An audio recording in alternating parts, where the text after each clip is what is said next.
All right, today we're gonna go over just a couple of questions. I got Bob here with me today, What's up? and we're gonna be talking about how to do paintball practice.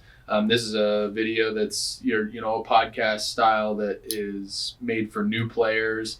I'm gonna be answering just what a new player should expect when they come out to the field for the first time, and like how players should, I guess, how do you say it? Like, how do they get involved with teams that are out there playing without feeling like they're getting just ignored, or, how do newer players push their way onto the field? And so I guess that's the first question is like, for a new player, what would you recommend? What would you have a new player be prepared with when they come out to the field for the first time? Say they just bought, a gear setup, they're excited to get out and play, they want to play team tournament paintball, but what do they need to do when they show up at the field? They buy their case, or two cases, and then find out how do they actually end up on the field playing points and being part of the community, do you think? First step is just to introduce yourself to people. Start asking people's names. Give your name to them. Just try to get to know some people off the bat. Just break the ice, really. Right, because it's a community out there, and I mean, there's these guys that played for a long time. It's not uncommon in paintball communities for guys to be, playing for 10 years, right? I mean, we've been playing for 10 years. And so, 20 years. Yeah, 20 years, right? And so it in the paintball scenes, it's really tight knit. And so new players can sometimes be like put off by, oh, they're not, so, other players or more veteran players aren't so welcoming all the time. That's and introducing yourself, telling people your name, and being forward with, how do you say it? Like being just social, right? Like be excited to be there, be excited to meet new people, be excited to jump into the community. And then from there, right, because there's like usually a social time at the beginning of the day. That's a good time to like introduce yourself, say hey and hello. What about when games start running and players start playing? For somebody that comes on as a single, how do they then get onto the field? So first thing, make sure you're ready with all your gear. Load all your pods up, load your pack up, put all your gear on. If you don't have a couple people that you're out there with, I would recommend just go onto the field, just hang out, wait for openings on the box and within teams. So sometimes teams will go out on the box with 3 people and ask for 2 extra, or 4 people and ask for 1 extra. You want to be out on the box as soon as they ask. You want to be the first one to run out there. There's going to be a few other people kind of racing to get out there too. So just make sure that you're ready to go. That'll get you on the lines and get you off the box to begin with. Right. And what does that look like when an experienced player is trying to pull a team together at the box? What does that look like usually? Like I said, they just go up to the box. There'll be 3 or 4 of them, and they just going to shout out, hey, you need a player, need 2 players. And that's when you need to run over there. Yeah. And is it the responsibility of the player, the individual player, to be proactive in that and be ready and be on top of it? Just like any social setting, it's your job to break the ice. It's your job to introduce yourself to other people in an environment that you're not familiar with. And that's just a social thing. Right. And that's it speaks to the community of paintball too, right? And why it's so strong. Just like anything, if there's a learning curve to get into it, that's what makes it so sweet when you are into the community, right? Is because it's not easy to get into. So, that's one of the things that I like about the paintball community is like you have to take your lumps. You have to kind of be a nobody for a little bit. You have to be out on the field, getting your spins, learning. And it's not like everybody's not looking at you, but they're certainly not going to be so forward as to be your friend right off the bat. That falls a little bit more into the responsibility of the individual player to be out there, be social, be ready to interact with other people. We play a competitive sport, so a lot of it has to do with your actual abilities. Unfortunately, you will be judged on how well that you play. And not to say that there's not a place for you. There's always going to be teams and groups of people that are at your skill level that you can still interject with and meet up with in a lot of cases, and probably find a good group of people. Right. What should a new player, skill and gear wise, be ready with when they come out to the field for the second time, just trying to get spins? Skill is it's a subjective term. If you're just starting, your skills aren't going to be there. That just is what it is. A lot of us have been playing a long time, and it takes a long time to develop those skills. But on that same note, as far as gear goes, you're going to need something that fits into the legal ramifications of whatever governing body that you want to be in. So that being said, NXL is the most common governing body of tournaments. So those people are going to require a certain speed per shot per second. 10.5 is going to be your shot per second in that specific league. But as long as you have something that adheres to the legality of the league, that's pretty much all you're going to need. I mean, you can have a $400 tournament grade gun, say an axe or something like that, and still be fine getting started against people with $1,600 guns. So your equipment has to be at like kind of a minimum, but it doesn't have to be the best. Mm-hmm. Yeah, I agree. And then what about knowing how to work the equipment, right? Because there's some homework that you should do as a new player off the field to know how your gun turns on and off regularly, to know how to turn on your ASA and be ready with, guns on, hoppers on, right? That gets commonly said out at tournaments and stuff. So, do your homework beforehand, play with it, safely at home, and turn it on, turn it off, turn the air on, turn the air off, right? I think that's knowing how to maneuver your equipment helps you jump on the field a little bit easier, because you might end up making it to the box before that person that's like, oh, let me, I need to do this, or I need to do that, or, oh, geez, my hopper's dead, or something like that. That's why I said at the beginning, be ready. Right. Have all your pods loaded, have your gun ready, have new batteries, just be ready, because you only get a few seconds to run out to the box. Right. Otherwise, you just get passed by, because guys that are out there a lot, it's a very familiar scene. They'll get out there and just start flowing. They'll get their pods going. They'll put together 5-on-5. Once the field's going, somebody's calling the games. Game on in 5 seconds. 3, 2, 1, go. Well, I guess it's not 3, 2, 1, go. It's 5 seconds. But and then a go, and then they're just going to start playing. And then from mid-morning to early afternoon, it's just going to be the rotation. And if you're outside of that, you're just going to get missed, really.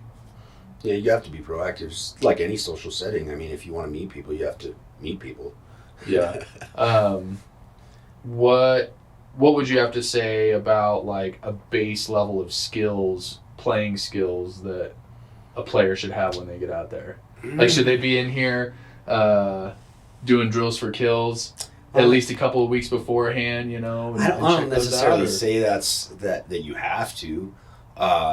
There's a big gap in the level of play between recreational play and tournament play. So if you're not somewhat prepared, it can be a little daunting. People are out there trying to win, and the best way to learn that is just to jump in there with it and learn that. If you're trying to do drills and stuff, you need to practice with a purpose. So just doing drills for the sake of drills without really knowing what you're drilling or what you're trying to achieve isn't necessarily the best answer either. Mm-hmm.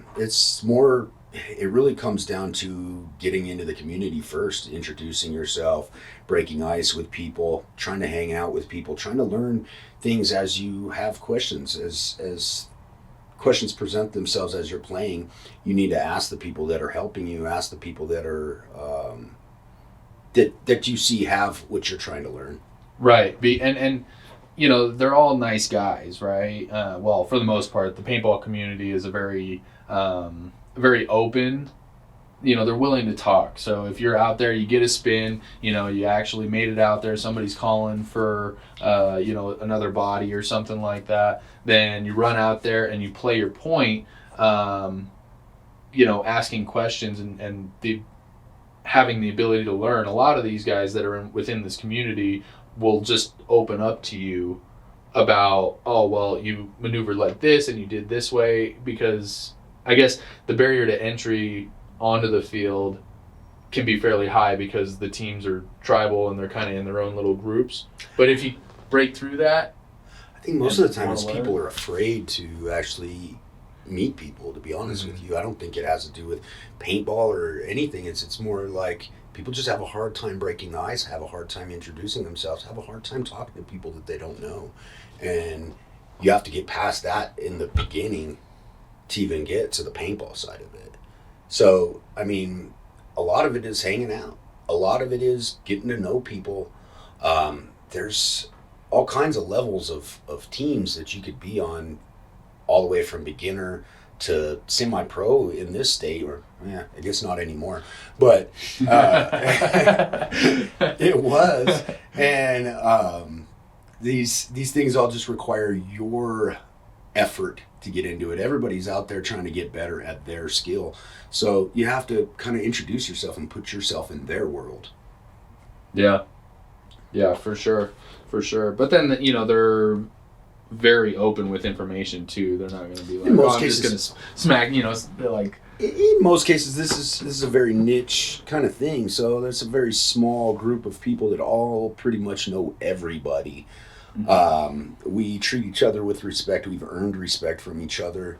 But then at the same time, we're out there trying to beat each other most of the time too. So, I mean, you take that for what it is. We do it for the love of the game, and they're going to talk to you because they love this game, bottom line.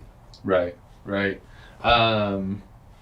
As far as like how practice operates, what do you think is some of the biggest, what do you think is most intimidating for individual players or players that are coming out as like a pair?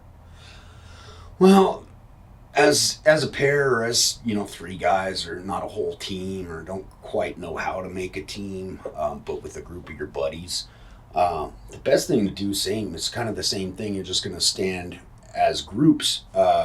So say there's 2 or 3 of you, instead of waiting on the box or waiting in the line for the box, you're going to stand with your 2 or 3 guys, and then when your turn comes up, run out to the box as fast as you can, get on there and ask for players. If there's 3 of you and you need 2 players, stick your hand up and say, I need 2 players. If you need 1 player, you need 1 player. You can even jump out there by yourself and ask for 4 players. It doesn't always work, right? But it's a way to kind of break the ice, really.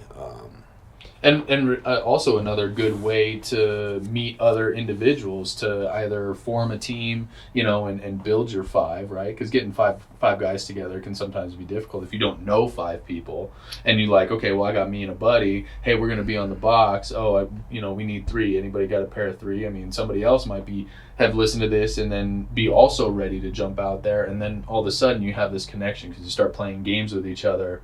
And from there, wherever it goes, whether you actually form a team or, stick around for a little while, you at least have somebody to roll with, likely for the rest of the day, right? Because if it just happens that you end up with 5, okay, well, here's our squad now. But, people on both sides have to be willing to receive newer players, but then also have those newer players be ready on the field to go at the last minute, because often a game's going to start right after they get to the box. Well, we play in a ready format too, so if you're not ready, somebody else will go. Right.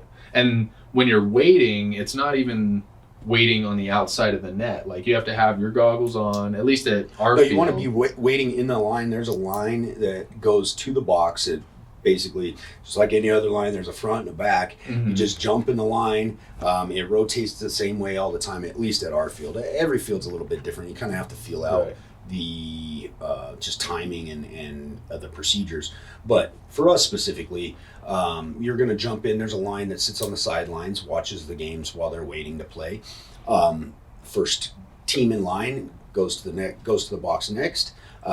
If there's a gap, or say your 3 guys are in between this team and another team, your 3 guys go to the box and ask for 3 guys. You may get a little guff from the people that are either behind you or whatever, because you're not specifically ready. Don't let that get you down.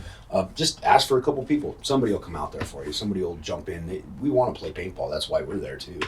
So. Right. And to grow the sport, you need to feed from the bottom up too. So everybody had their first game at some point, and take your lumps too. It's paintball, but the word paint is in there too. So if you go up against better players, that's what's honestly going to make you improve your skills dramatically to come up to the community, or develop your skills to where the community's at that time. Because then, we've all taken the lumps, and it's like snowboarding in a lot of sense too, where it's like the first couple of days, oh man, they might be rough, it might be a little painful, but after that you figure out how to ride, you figure out how to dodge paintballs, you figure out how to stay alive longer in the game too. So there's a level of just getting worked, I guess, for lack of a better word too, right? That goes into it. That's the only way to learn anything competitive, to be honest with you, is just throw yourself into it. And you have to learn the speed, you have to learn different skill sets. There's things that people do technically all the time because that's what you do, and you start to learn those things, and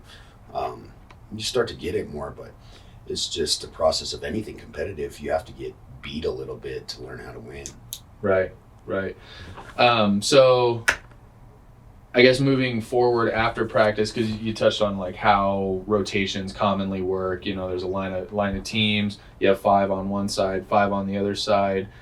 Somebody out there is calling the game 3, 2, 1, go, and then they'll play the point. A lot of times, the one end of the field will go over to the other side and then be ready for 2 points. So that's the thing for new players. Rotate the second point too. So, and that's just to give you more time out there since you stood in line. Mm-hmm. Right. So, a lot of times you should expect to play 2 points, 2 individual games when you're out there in a rotation. And you should be loaded for those 2 games. Like I said at the beginning, to have all your paint loaded up.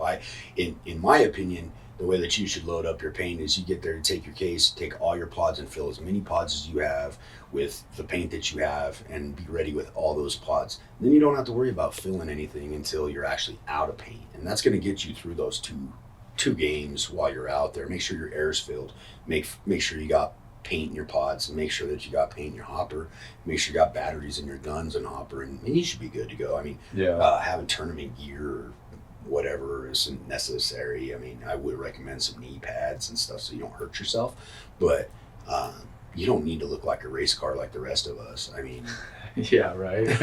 Yeah, there's a lot of pieces that come along the way too. It is what it is. You can beat people in jeans and a t-shirt too. Yeah. And people get a little upset when you do that a little bit more. So maybe it's do that a little ag. It's a new style. There's a lot of different flavors in paintball too, right? Either, so.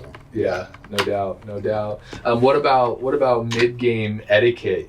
For a new player, it's like, okay, the game just happened. That's about etiquette. Yeah. That's a good one. Like after that point, you're in the rotation. Like, what should somebody do, not do? What's kind of annoying, or like, hey, let's. What you don't do, don't get upset and pull your goggles off. Don't do that. Yeah, safety first all the time. You probably don't want to start yelling and screaming at people. It does happen. But most of the time people they're not really upset. They're just kind of excited in the moment. Right. I would just, as far as etiquette goes, pick up your pods, let the other team know that they played a good game if they played a good game. There's sometimes that you can get back and forth with other teams and ask them questions about why you might have missed them, or where they might have been shooting to hit you, or these kinds of things. You can learn about yourself and about how to put the game together from these little conversations that you have after the fact. And it's a very common thing. You'll see a lot of people just going around talking to each other, giving each other props for kicking each other's butt. Yeah, right. It is what it is. We're all competitive. We all love this, and that's why we do it. Yeah. And maybe those conversations, a quick little, oh, hey, you got me from there, hey, good shot, is good for on the field. But to get the most points possible throughout a day too, some of those conversations should be limited on the field, should be off the field, to off the field, in the pits or whatever, like after you're coming off the game, after the game's over, so that the rotation continues. You want to just go out there, pick up all your pods, make sure that your teammates' pods are picked up, and then go straight off the field. You come right off, go back in the pit, fill up your air, fill up your paint again so that you're ready again. And then you can stand around and BS while you're ready. And when it becomes your turn, it's your turn again. Right. So like, you're not wasting any time. And it's all a matter of what you want to do. I always make a joke, paintball's 90% talking and 10% playing.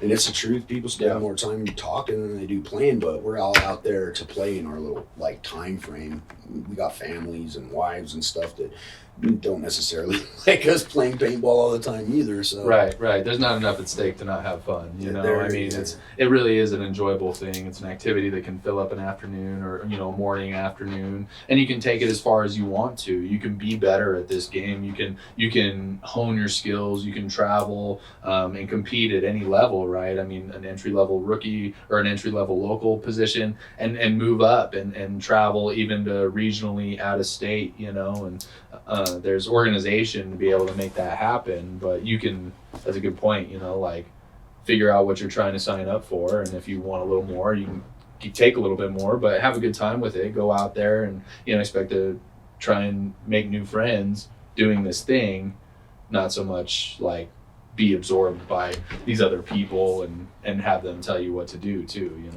I mean, we pay way too much money to have people take away your fun or for you to not have fun. So do it at what you want to get out of it, because everybody that's there has their different goals or their different. I mean, some of us are trying to become pros in our early 20s and stuff and putting everything that we can into this, and some of us are me. A little too old to have to really worry about those kinds of things. I got other things that I need to worry about.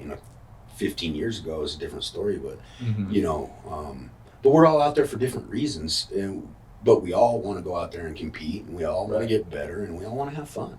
Which is, that's just another point of something you can talk to other players about too, is like, oh, cool.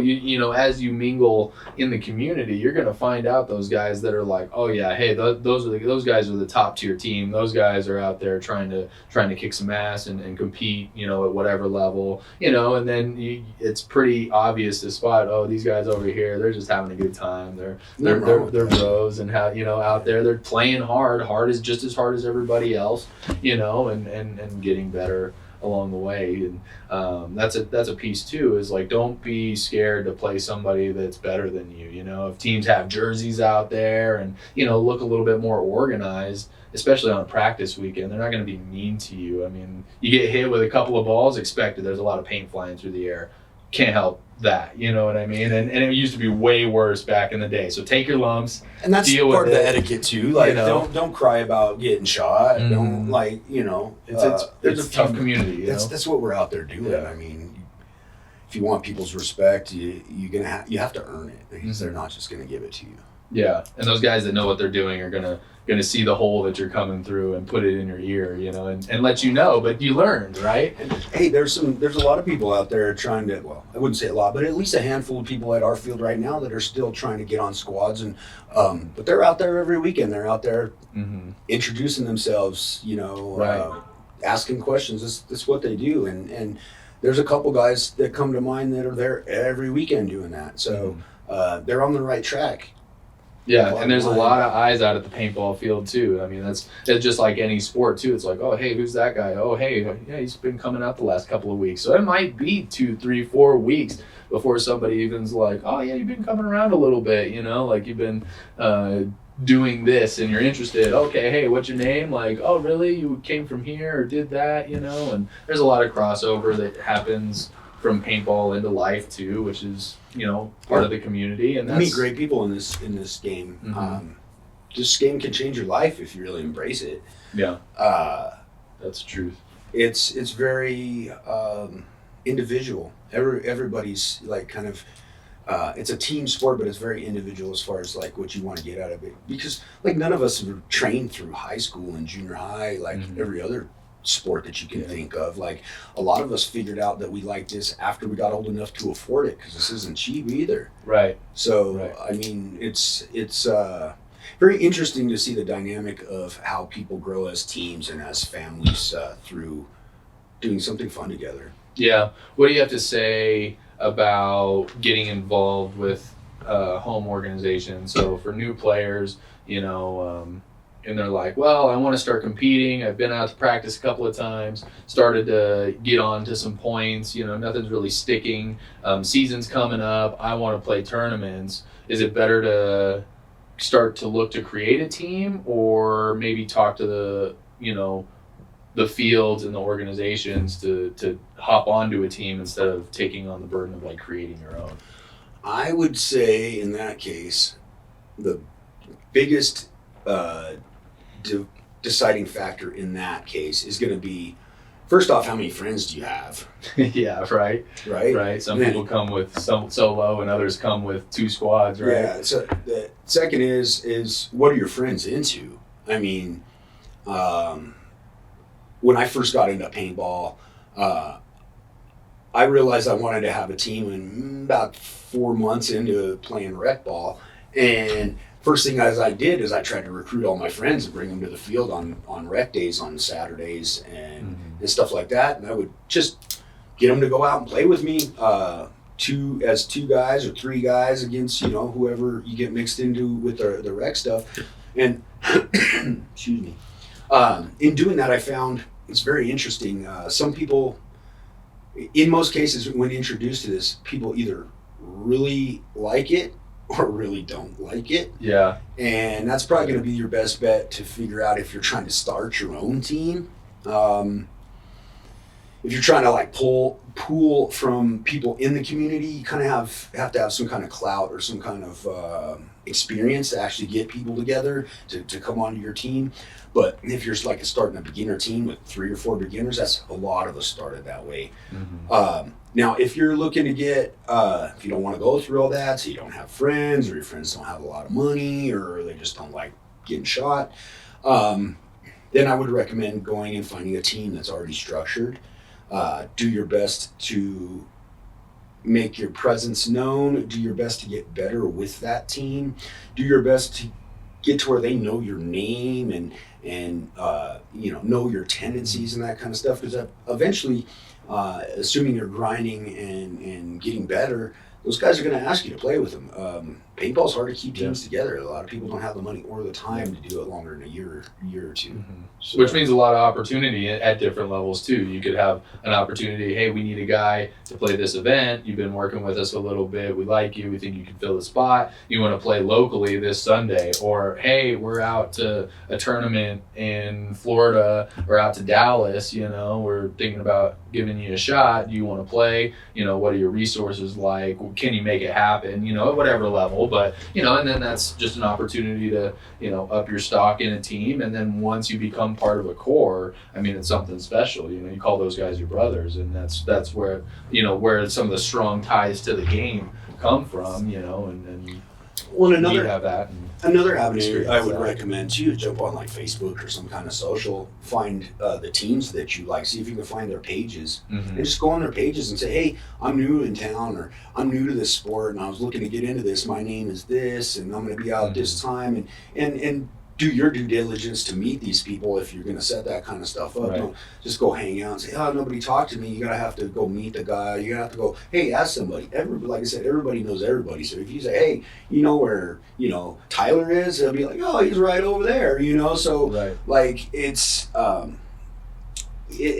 little bit, you have to do your own due diligence to meet people. And it's a lot like any social environment. Some people just are, it's very difficult for them to introduce themselves or break the ice, and that's really where it needs to start. Right. And with that being on the individual, if you can break through that, I mean, the possibilities are endless after that. So, come forward with knowing that you're going to meet new people. Be the one to introduce yourself. Hi, I'm new. Oh yeah, I'm learning. Hey, I had a question about this. You seem like can I ask you real quick? And that's what's gonna promote the mesh. Instead of just standing on the side waiting for somebody to, I didn't get to play. okay, I'm just going to go home, because that's a cold feeling, right? Sure. And it's on you as the individual player coming out to where, you're in control of your experience. Do you want that warm, inviting feeling of like, oh man, I really meshed with this crew of guys, and had a great day and shot some people, got shot a lot, and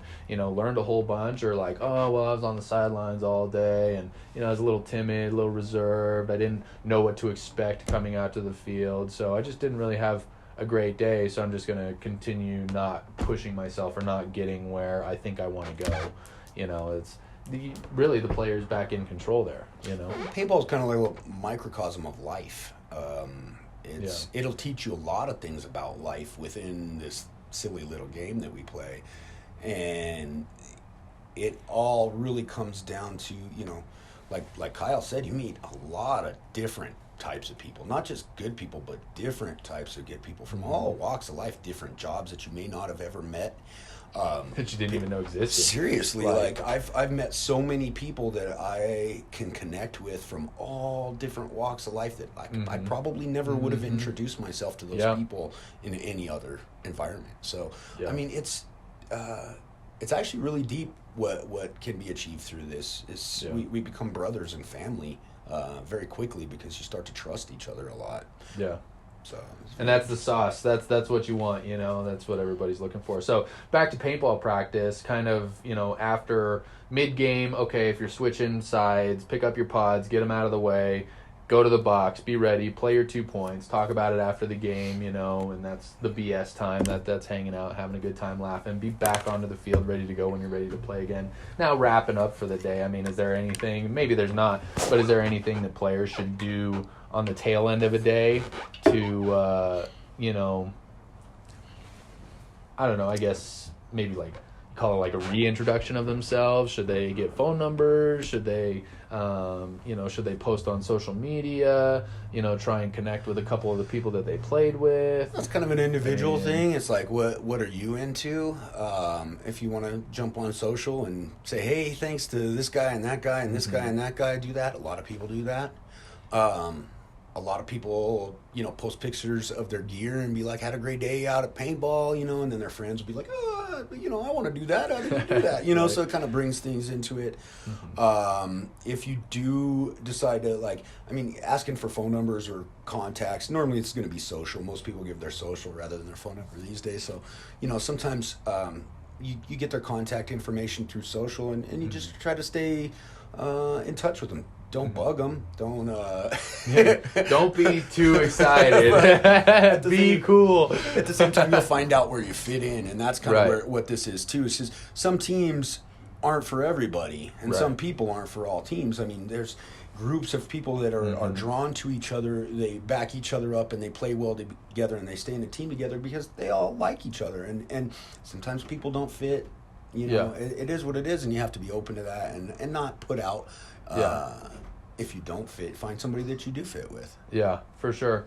And, I think that's definitely a good, well-rounded way to, just get involved in the paintball scene, really. The purpose of this video was to help new players, and that's why we wanted to talk about it, is give players a resource from the transition of getting new gear, being fresh on the field, coming up out of recreational play, into this next level of play that's quite a bit more sporty, quite a bit more competitive. And hopefully it serves as a good resource to guide people to be a little bit more proactive, be more social, put themselves out there. And, from there, I think that this will help new players get more involved in paintball and keep them around a little bit longer. So I agree, and it's good to have a forum to ask these kinds of questions, because it's kind of a niche thing, and a very small niche thing. So to actually get your foot in the door is the hardest part. Yeah. I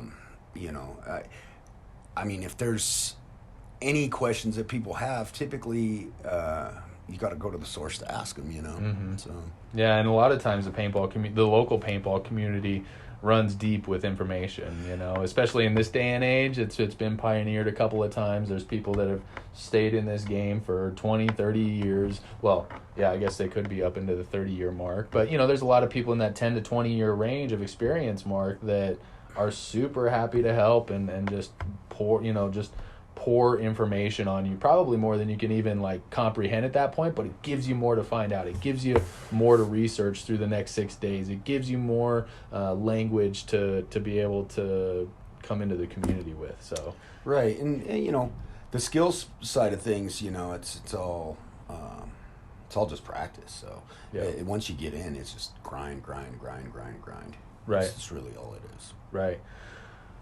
Well, we'll go ahead and wrap this one up. If you guys want, we have the APC outdoor group that you can go ahead and become a part of. It's a public group. That's a great way to go ahead and post up an introduction, let people know what you're trying to do. And that's on Facebook, right? That's on Facebook, yeah. And then as far as we're concerned, you can always follow the American Paintball Coliseum social channels. Instagram is very active right now. All of our Facebooks are very active. Do some drills on YouTube as well. Yeah, we have our YouTube channel showcases a whole bunch of different like individual drills. So for new players, they're like, oh man, I got to get my skills up. You can head on over there and subscribe to the channel if you want some more APC. We appreciate it, love it. But there's a whole playlist there that allows you to come in and play and do drills for kills without really knowing what you need to do. We explain the videos and stuff like that. That's all free, so you can go check it out, and that's just another resource that you can immerse yourself with. Come out, stay shooting your gun, keep getting experience, keep going out there, and you will get better. You will. Yeah.